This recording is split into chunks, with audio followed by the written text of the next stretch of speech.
Why was this person marked so hard in their driving test and what they would need to do to fix it? So we can see there's a lot of marks on this marking sheet, and where my eyes would go to first would be the vehicle controls. This is what would need to be addressed first. So think about it this way.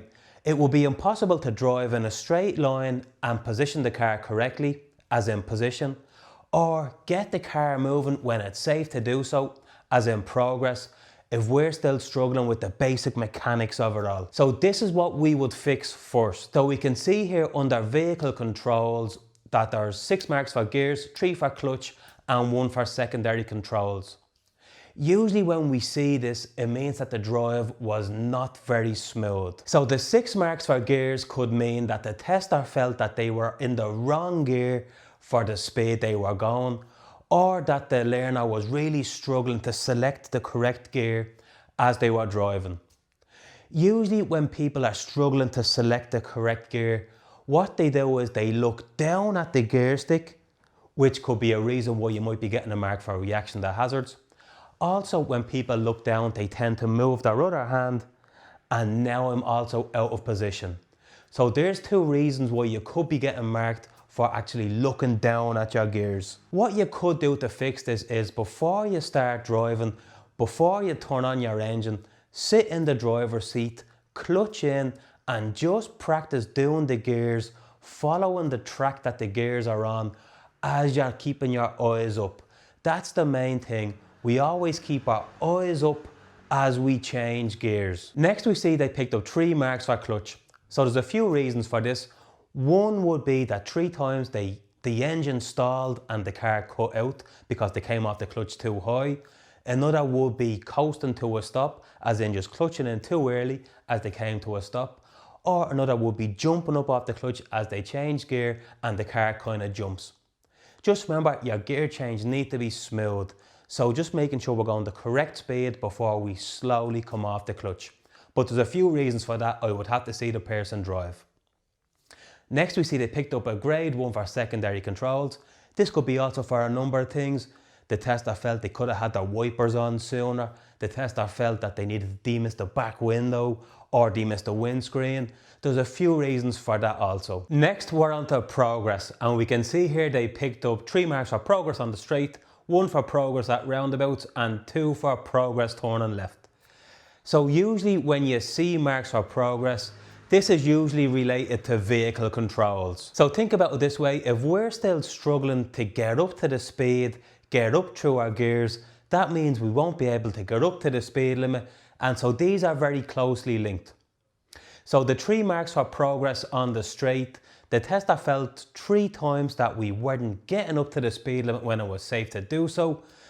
A lot of the times the reason for that is, well, number 1, people don't know the speed limit, so that's the first big step. But another reason is people aren't comfortable enough getting up through the gears, which means they can't get up to the speed limit, which means you might be getting a mark for gears and for progress on the straight. So 3 times the tester felt it was just too slow. The 1 mark for progress at roundabouts, so the tester felt, okay, here's a safe gap for us to go, let's go. So a few things could have happened here. Maybe the learner driver cut out, so that's a mark for clutch, which also means they were too slow because they didn't go when they were supposed to. Or the tester felt it was just too slow to get the car moving, just because, again, not competent enough with the clutch and the accelerator to get the car moving. And the 2 marks for progress turning left could either be left at a T-junction or left into a side road. So I'll do the T-junction first. So the tester felt, okay, we're in position to turn left at a T-junction. We've looked right and left, there's nothing coming. Let's go. So again, the applicant might have cut out here, so that could be a mark for clutch. Or the tester felt it was just too slow to get the car going when it was safe to do so. All these marks for progress would be directly linked to the vehicle controls. So next we're into reaction to hazards, and we can see that they picked up 3 grade 2s and 1 grade 3. So there's a lot of reasons why you can be marked for reaction to hazards, but I am going to bring this back to vehicle controls again and just show you that if you look down to change your gears, this could be a reason why you get marked for reaction to hazards. Always eyes up as you do your gears. Other reasons why you could be marked for reaction to hazards is for leaving it too late to move out for a car parked on the left, or if there's a pedestrian crossing the road in front of you, or a car pulling out in front of you, we continue to accelerate at the person or at the car. So to see a video in more detail for reaction to hazards, watch this video above. So next we're into observation, and we can see they picked up 3 grade 2s for observation moving off, observation at roundabouts, observation for turning left and for turning right. So the 3 marks for observation moving off, a lot of the times it just means that the person didn't look over their right shoulder over into their blind spot before they moved off from a park position. So when we're moving off, I like to do gosho moving off. That's gear, observation signal, handbrake, observation out your blind spot. If you want to see a full video for gosho and for the other reasons why you could be marked in your driving test, just watch this video above. Next week, see they picked up a grade 2 for observation at roundabouts. So there's a few reasons for this.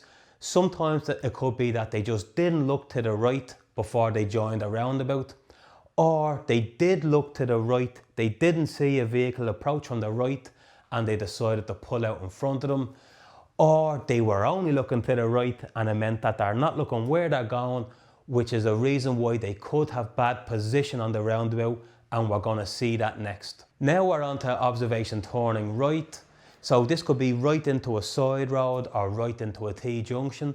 If it's right into a side road, a lot of the time people just don't look where they're going. Or if it's at a T-junction, the tester felt they didn't do enough observation right and left, and they pulled out without doing adequate observation. And last but not least, we're going to do position. So we can see here there's a lot of marks on that position. 2 on the straight, 2 on the bends, 3 roundabouts, 1 for turning right and 3 for turning left. So again, I am going to bring position all the way back to vehicle controls. When I said earlier on, it's really hard to drive in a straight line if we're still looking down at the gears and taking our eyes off what we're doing. So a lot of the reason why people are in bad position is because they're still focusing on the basic mechanics of it all. So which means that they're still struggling with the steering.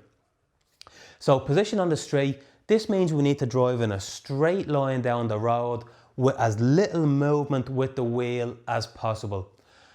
We also need to be in good position, center left. We don't want to be out in the middle of the road. So center left, and we also don't want to be weaving in and out between parked cars. So that's very important. Next we see 2 marks on the bends. So this could be either a bend to the left or to the right. Usually when people bend to the right, they steer too early and they're in the middle of the road as they come around. Or if you're bending left, you just don't do enough steering, and again, you're ending up in the middle of the road. So correct position on bends is the same as on the straight. We want to be center left, away from the center line. Next we see they picked up 3 marks for position on roundabouts. So this could be related to the observation on roundabouts. What a lot of people do is when they come to a roundabout, they only look to the right, which means they're not looking where they're going. And if I'm not looking where I'm going, it's really hard to get the car into the correct position. Alright, so I did do a really good video on that one where I explained this. So if you watch this video linked here above, I demonstrate what happens when you only look right and when you're not looking where you're going. You're always going to end up in poor position just because you're not looking. Next we see they picked up 1 grade mark for position turning right. This usually means that they didn't drive in a straight line up to the turn. They either cut the corner, swan neck the turn, and then 3 marks for position turning left. So usually when people do that, they either come out too wide to turn left, or they're too wide, or they're hitting that T-junctions too straight. So although there was a lot of marks here, all this is easily fixable, and I would just aim for the vehicle controls first. Once I don't have to think about the controls anymore, that's when my eyes are up, I'm looking at the bigger picture, I'm able to drive in a straight line, I'm able to look where I'm going when I'm turning, and I'm also anticipating hazards ahead. Also, when my gears and my accelerator and my clutch and all is smoother, I have no problem going where I'm supposed to go, getting up to the speed limit, and that will in turn fix the progress.